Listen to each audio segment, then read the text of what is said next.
तो दोस्तों ये हमारे PYQ सीरीज का 4th क्वेश्चन है, ठीक है।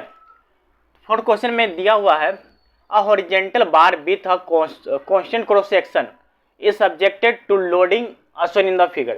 The young modulus of the section AB and BC is BCR 3E and E respectively for the deflection at C equal to 0. At C equal to for deflection at C to be 0, ठीक है। The ratio P upon F is, मतलब P upon F का ratio निकालना है। तो यहाँ पे आसान सा क्वेश्चन है, ठीक है।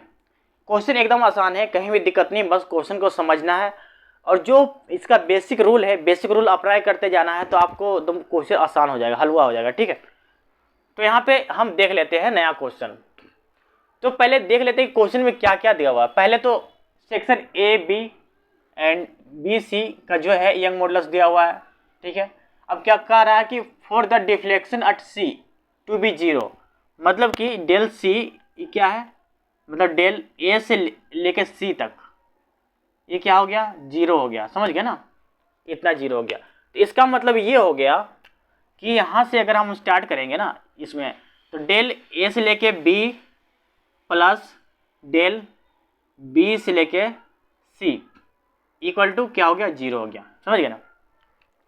तो अगर हम इसका फॉर्मूला निकालते हैं, इसका फॉर्मूला हमें पता होता है ना, फॉर्मूला क्या है, पी एल अपॉन ए ई किसके लिए है, ए बी के लिए ना, प्लस ये क्या है, पी एल अपॉन ए ई किसके लिए है, बी सी के लिए, ठीक है, इक्वल टू 0।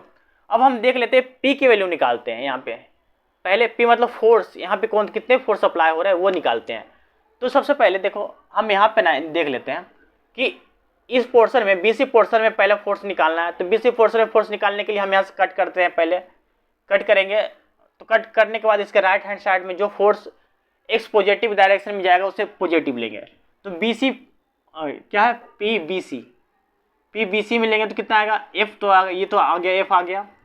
अब P जो है AB में लेंगे, AB में कट करेंगे इसको पहले। अब यहाँ से इसके राइट हैंड साइड में कितने फोर्स आ रहे हैं, तो P क्या है, AB देखो, तो AB में पहले क्या, ये F आ रहा है, फिर P जो है माइनस में जा रहा है कंप्रेसिव नेचर में, तो ये हो गया। तो हम यहाँ पे इस तरह से लिख सकते हैं ना, AB के लिए P क्या है, AB के लिए F माइनस P, ठीक है। L तो ये L है दोनों के लिए सेम ही है, तो ये लिख देता हूँ। अब ये क्या हो गया, AE, ठीक है, यहाँ प्लस हो गया। अब P क्या है, यहाँ पे F है, ठीक है, L तो L ही है, अपॉन AE हो गया, इक्वल टू 0, ठीक है, इतना हो गया। अब देखो इसको मैं यहाँ पे लिख लेता हूँ, ठीक है, इसको मैं यहाँ पे लिख लेता हूँ। तो मतलब कि AE देखो, जैसे कि हम इसे पहले कॉमन निकाल लेते हैं। इसमें दोनों में कॉमन है, L है अपॉन AE ये कॉमन है, ठीक है। इसका मतलब ये क्या बच गया, इसे मल्टीप्लाई कर देंगे तो क्या, L तो बाहर निकल गया ना, तो F माइनस P बच गया, फिर प्लस F बच गया, ठीक है। तो यहाँ ये हो गया 0। अब इन दोनों को उधर लेके जाएंगे तो 0 हो जाएगा, तो फिर क्या हो गया, F इक्वल टू P हो जाएगा, ठीक है। तो हमें क्या निकालना है, P अपॉन F की वैल्यू।